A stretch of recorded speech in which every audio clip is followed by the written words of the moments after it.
So, magandang umaga, magandang tanghali, magandang gabi sa lahat ng Pilipino sa buong mundo. So ngayon, nare-rebat lang natin yung sinabi ni former President Duterte during the campaign rally ni Pastor Apollo Kibuloy. So pakinggan natin ito. Si Marcos, pasyad-pasyad na lang yan.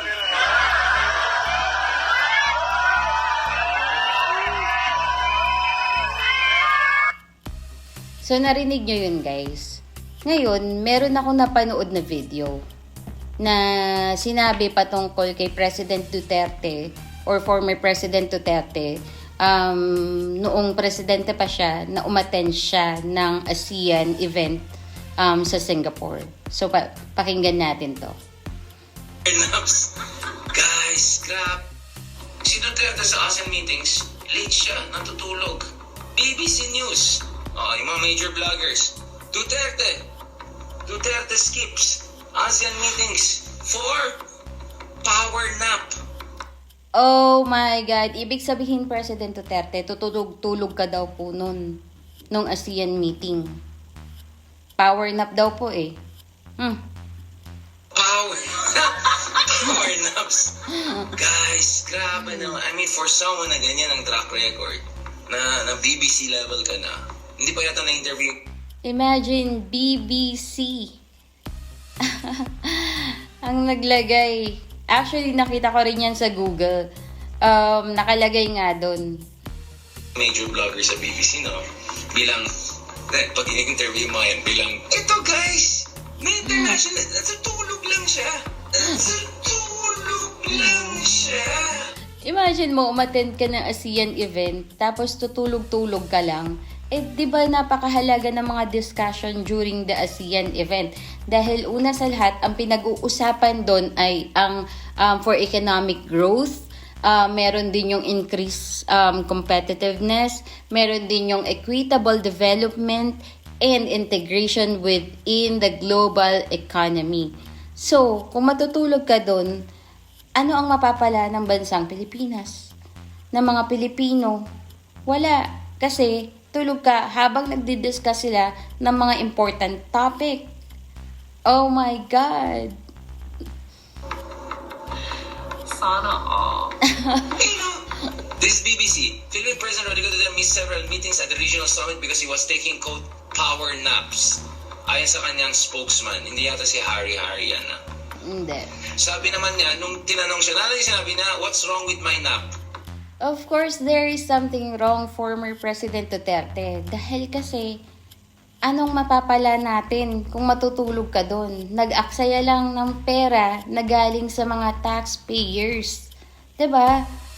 Kumbaga, pumunta ka doon para matulog. Di dapat former President Duterte, nag-stay ka na lang sa Pilipinas, sa Malacanang. Pwede ka naman matulog doon. 'Di ba? Mag-aaksaya tayo ng mga ilang milyong dolyar, tapos itutulog mo lang habang nagmi-meeting. 'Di ba? Siya pang galit. Siya pa yung may reklamo. 'Di ba? Siya pang galit. Bakit? Anong problema kung natutulog ako? Di wag ka na pumunta. Tama, wag ka nang pumunta, former President Duterte, dahil kasi hindi naman makikinabang ang bansang Pilipinas kung pumunta ka doon pero matutulog ka lang. Tulog ka lang, ba't ka pumunta doon? So yun ang sinasabi nga, total lack of self-awareness. Or, well, there's a better way of putting it, but I'll just be nice and not say it. Ito guys, Duterte skip 6 out of 11 ASEAN events.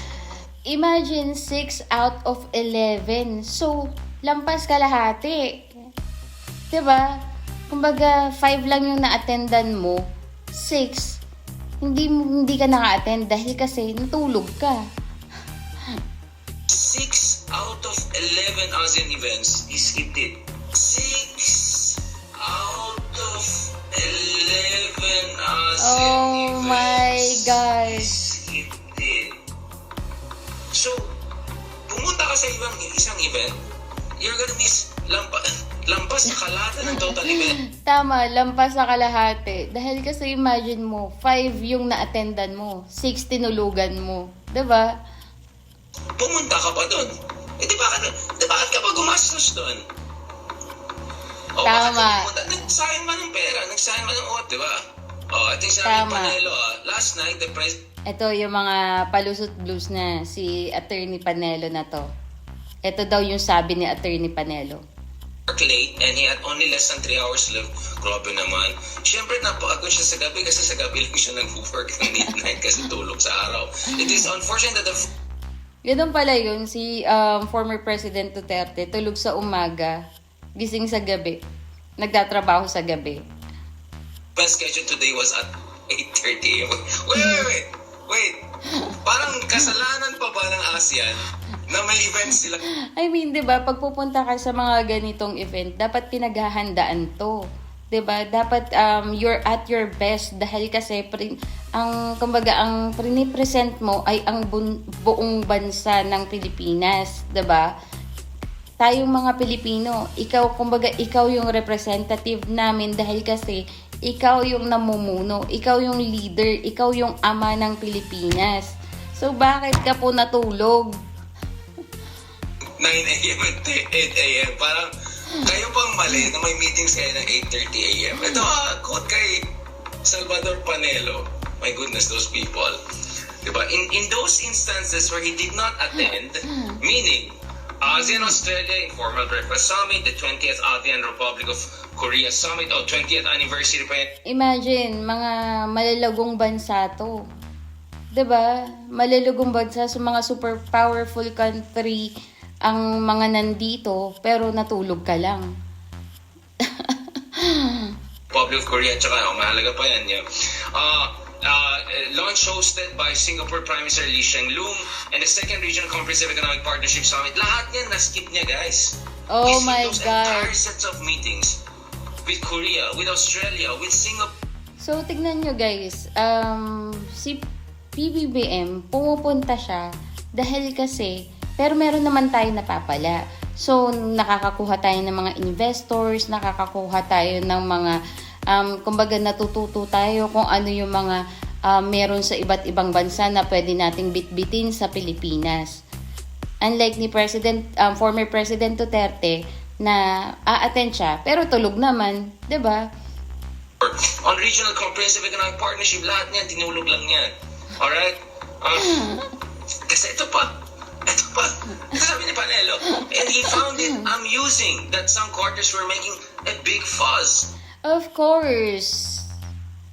Kumbaga, dahil kasi taxpayer na mga Pilipino ang ginagastos every time na na lumalabas ang presidente kasama ng kanyang gabinete, kung may gabinete man nakasama yan, kumbaga taxpayers ang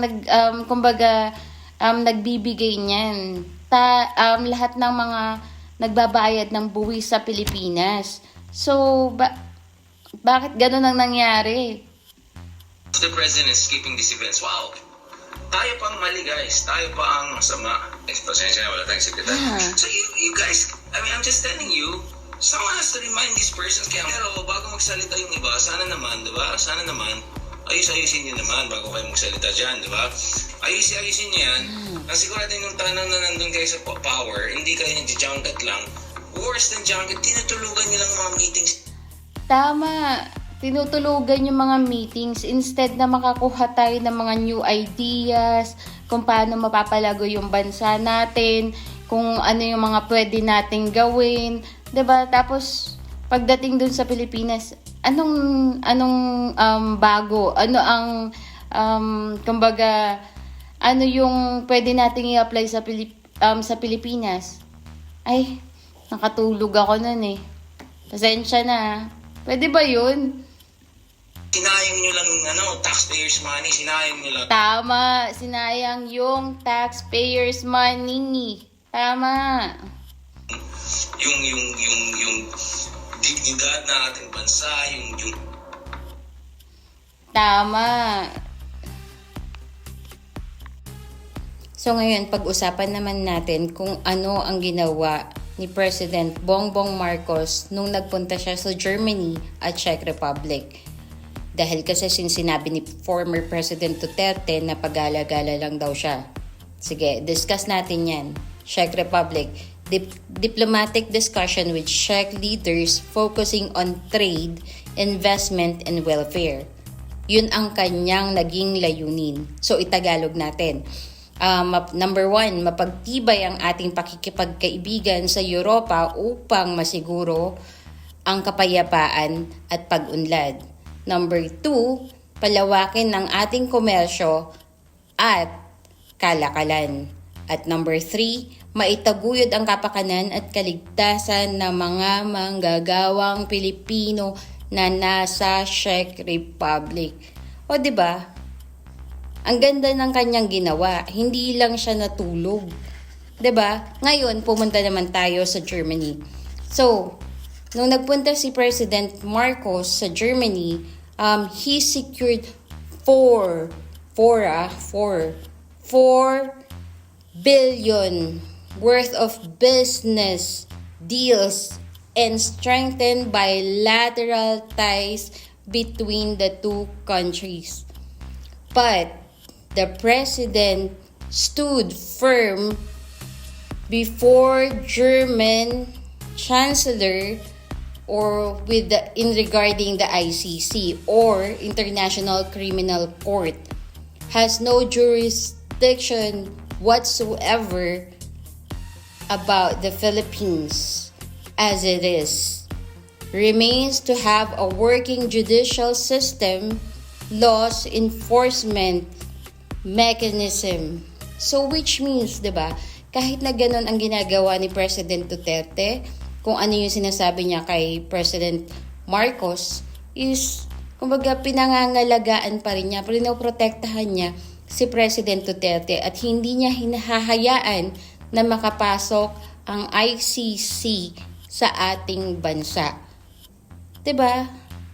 Kaya sana former President Duterte, maisip nyo at pagkatiwalaan nyo ang ating presidente na si President Bongbong Marcos. So sana naman, dahil kasi tapos naman na yung termino ni former President Duterte, ibigay naman na natin to sa kasalukuyang namumuno ng ating bansa. Kumbaga nagawa nyo na yung mga gusto nyong ipatupad na batas during nung pamumuno nyo. Ibigay nyo naman ngayon kay President Marcos kung paano niya pamumunuan ang bansa. Irespeto natin, sundin natin ang ating gobyerno. So yun lang po, maraming salamat at God bless you.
Angel here.